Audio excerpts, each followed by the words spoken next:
क्योंकि आपकी ताकत और आपकी शक्ति सबसे अच्छी और सबसे ऊपर शक्ति होती है, इसलिए आपकी शक्ति की मुझे जरूरत है। इस वक्त ममता बनर्जी अकेली एक ऐसी लेडी सिंघम की तौर पर उभरी हुई है जो इन तमाम जहरीले सांपों को सर को अकेले कुचलने के लिए तैयार है।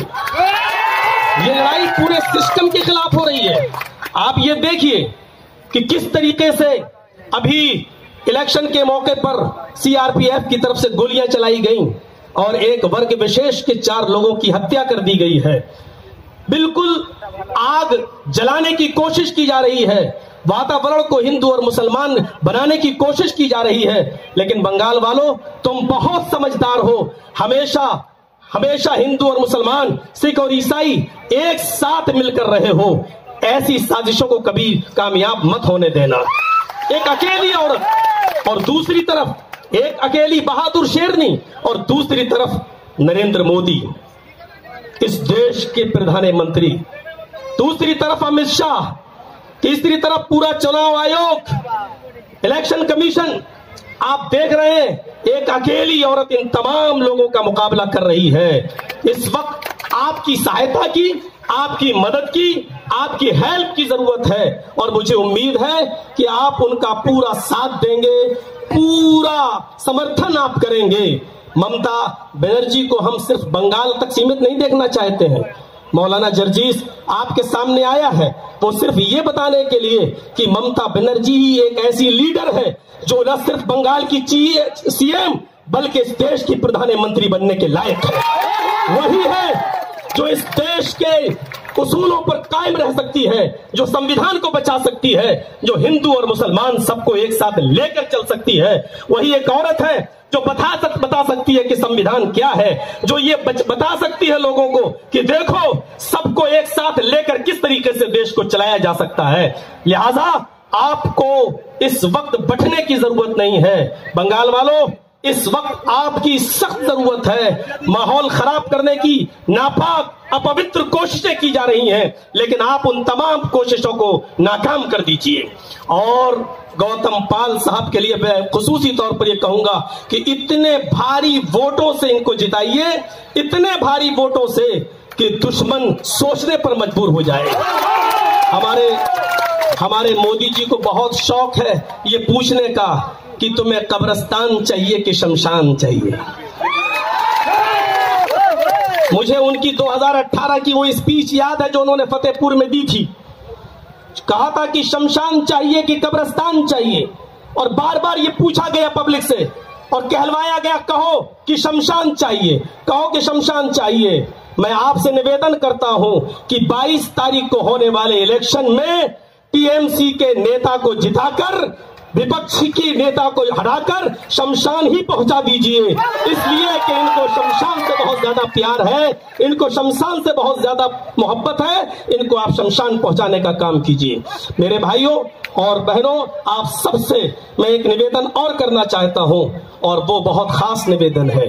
दुनिया का कोई धर्म ऐसा नहीं है जिसने नफरत सिखाई हो। दुनिया में कोई धर्म ऐसा नहीं है कि जिसने नफरत सिखाई हो। और जब मोदी जी और अमित शाह ने ममता बनर्जी के ऊपर इल्जाम लगाया और किसी ने उनको ममता से ममता बेगम कहने की कोशिश की, तो उन्होंने अपने स्टेज पर चंडी पाठ करके बताया कि मैं इतनी बड़ी हिंदू हूं कि तुम विचार में नहीं ला सकते हो, तुम अपने दिमाग में नहीं ला सकते हो। और मैं भी चूंकि संस्कृत का थोड़ा बहुत ज्ञानी हूं, मुझे मालूम है कि उन्होंने चंडी पाठ जो किया था और संस्कृत के जो मंत्र उन्होंने पढ़े थे, मैं चैलेंज के साथ कह सकता हूं कि इतने मंत्र इस देश के चौकीदार मोदी को भी मालूम नहीं है और योगी को भी मालूम नहीं है। जितने मंत्र ममता बनर्जी ने संस्कृत में पढ़े वो योगी जी से पूछ लो तो उनको भी स्वाहा के अलावा कुछ नहीं मालूम है।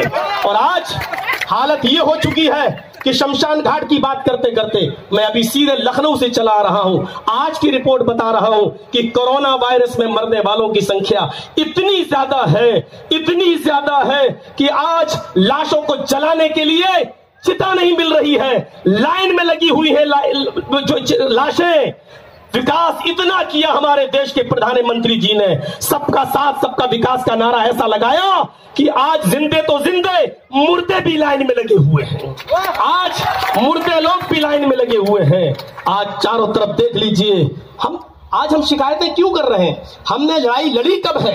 हमने भाईचारे के ऊपर लड़ाई कभी लड़ी है? हमारी तो लड़ाई हमेशा मंदिर और मस्जिद के ऊपर रही है, और आज देख लीजिए मंदिर भी बंद है और मस्जिदें भी बंद हैं।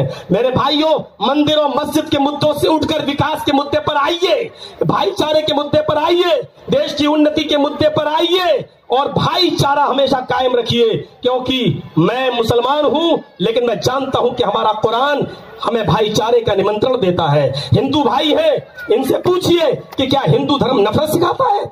मैं एक मंत्र आपके सामने पढ़ता हूं और देखिए इस मंत्र में क्या कह रहे हैं रामचंद्र जी। रामचंद्र जी कह रहे हैं, प्रत्यत्यम चारुम धर्म गोपी था पुरहु यसे मरुद्रनागही। प्रत्यत्यम चारुम धर्म गोपी था पुरहु यसे मरुद्रनागही। तुम्हारे शब्दों के वार से, तुम्हारी जबान से निकलने वाले कोई शब्द से किसी दूसरे व्यक्ति को तकलीफ नहीं होनी चाहिए। जो हिंदू धर्म हमें शब्दों के जबान पर, जीभ पर कंट्रोल करने का आदेश दे रहा हो, और जो ये कह रहा हो कि अपने शब्दों से जब जबान से बोलो तो ऐसा शब्द यूज नहीं होना चाहिए कि जिससे किसी मनुष्य को तकलीफ हो, चाहे वो हिंदू हो या मुसलमान, किसी को तकलीफ नहीं होनी चाहिए। वो धर्म ये कैसे बर्दाश्त करेगा कि एक समुदाय, एक वर्ग विशेष पर दूसरा वर्ग विशेष जुल्म करे? माफ करना, ये हमारी राजनीति को गंदी पॉलिटिक्स तो हो सकती है, लेकिन ये धर्म की शिक्षा नहीं हो सकती है कि कोई किसी से नफरत करे। आज अफसोस होता है कि हिंदू और मुसलमान बनाने की कोशिश की जा रही है। हमारा कुरान भी यही कहता है, या अय्युहन्नास इन्ना खलकनाकुम मिन ज़करिन व उन्सा। हाय संपूर्ण जगत की मानव जाति, हमने तुम्हें एक मर्द और एक औरत से पैदा किया है। हमने तुम्हें एक पुरुष और एक स्त्री से जन्मा है। तुम्हारा बाप एक है और तुम्हारी माँ एक है। तुम्हारा बाप आदम है, तुम्हारी माँ हव्वा, जिसको हम वेदों में आशु और युवती शत्रुपा के रूप से हम जानते हैं। हमारा एक ही बाप है मनु और एक ही माँ है शत्रुपा। हम सब उसी की संतान है, हम सब उसी के बेटे हैं। लिहाजा जब बेटे हैं तो सब भाई भाई हैं। लिहाजा ये धर्म के ठेकेदार जो आज धर्म के ठेकेदार बने हुए हैं, इनको न धर्म से मतलब है, इनको सिर्फ अपनी कुर्सी से मतलब है। आप भाईचारे को समाप्त मत कीजिएगा, अपना भाईचारा बना कर रखिएगा। और एक बात और कह देता हूं आपसे, इस देश की दो आंखें हैं, एक हिंदू और एक मुसलमान। इस देश के दो हाथ हैं, एक हिंदू और एक मुसलमान। इस देश के दो पैर हैं, एक हिंदू और एक मुसलमान। ये देश उस वक्त सलामत है जब हिंदू भी सलामत है, सुरक्षित है, और मुसलमान भी सुरक्षित है। अगर किसी एक को तकलीफ पहुंचाने की कोशिश की, अगर किसी एक को सताने की कोशिश की, तो गोया कि एक आंख आप फोड़ रहे हैं, एक हाथ आप तोड़ रहे हैं, एक पैर आप काट रहे हैं। और याद रखो, अगर इस देश में एक भी धर्म का, एक भी धार्मिक इंसान को तकलीफ हुई तो ये देश काना हो जाएगा, ये देश लूला हो जाएगा, ये देश लंगड़ा हो जाएगा। इस देश को लंगड़ा होने से, इस देश को लूला होने से, इस देश को अपाहिज होने से बचाइए, और बचाने का काम आपका है। हिंदू और मुसलमान सबको साथ में लेकर चलिए, और ये काम सिर्फ एक ही औरत कर रही है, और वो है ममता दीदी। वो है ममता दीदी, जिसने हिंदू को हिंदू नहीं, मुसलमान को मुसलमान नहीं, जिसने अपना सबसे बड़ा धर्म समझा इंसानियत का, जो गरीबों की मसीहा है।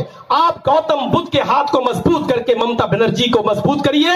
वैसे तो मैं आपकी लहर देखकर मैं समझ गया हूं कि गोदी मीडिया क्या चीख चीख कर ऐलान कर रही है और वास्तविकता क्या है, वास्तविकता क्या है। और गोदी मीडिया का हाल तो आप जानते ही क्या है। गोदी मीडिया का हाल कभी सही सच्चाई में समझना है तो ये समझ लीजिए कि गोदी मीडिया ये है कि कोई आदमी अगर पानी में डूब रहा है तो उसको बचाएगी नहीं।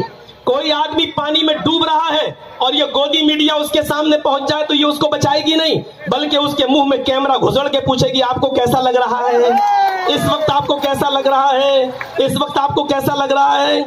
और हो सकता है कि शाम तक अब न्यूज चैनलों पर आपको हटाकर अब मुझे ही दिखाया जाए। मुझे मालूम है कि किस सिमत की तरफ आपको बहकाया जाएगा, लेकिन इस लेडी सिंघम के हाथ को मजबूत करिए। ये घायल शेरनी है, है। घायल शेरनी, अमित शाह और मोदी जी, ये सब जहरीले सांप हैं, जहरीले सांप। और इन सांपों के सरों को कुचलने के लिए अकेली शेरनी काफी है। बस आपसे निमंत्रण करता हूं, आपसे अपील करता हूं कि ममता बनर्जी को मजबूत करिए और देश में भाईचारा बना रहने दीजिए। कोई खुश नहीं है इस गवर्नमेंट से, कौन नहीं जानता किसान आज कहां पहुंचे हुए हैं, व्यापारियों का आज क्या हाल हो रहा है, स्कूलों का हाल आज क्या हो चुका है। कोई भी कौम, कोई भी बिरादरी, कोई भी जात, कोई भी समूह आज बीजेपी से खुश नहीं है, सब इसको बद्दुआएं दे रहे हैं। लेकिन ममता बनर्जी के इस इलाके में आकर सेंध लगाने की कोशिश की जा रही है। आपसे मैं फिर अनुरोध करता हूं, फिर एक बार रिक्वेस्ट करता हूं, फिर आपसे अपील करता हूं। मुझे आशा है, मुझे उम्मीद है, मौलाना जर्जीस एक मुस्लिम होने के नाते इतना बोलता है कि मैंने आपकी भीड़ देखकर यह अंदाजा लगा लिया है कि आपको जिसको मारना था वो मर चुका है, आपको जिसको मारना था वो मर चुका है और हमने जनाजा पढ़ा दिया है, हमने जनाजा पढ़ा दिया है। अब दफन करने का काम बाकी रह गया है, वो 22 तारीख को आपका है। मुझे उम्मीद है कि आप दफन कर देंगे। आप गौतम पाल को मजबूत करके टीएमसी को मजबूत करेंगे, बंगाल को बचाएंगे, भाईचारा कायम रखेंगे और ये अहद, ये वादा करके यहां से उठिए कि हम बंगाल को दोबारा गुजरात नहीं बनने देंगे और ममता दीदी को हम फिर से लाएंगे। पहले बंगाल में लाइए और फिर हम सब मिलकर कोशिश करते हैं उनको दिल्ली पहुंचाने की। बंगाल जिंदाबाद, हिंदुस्तान जिंदाबाद। सलाम।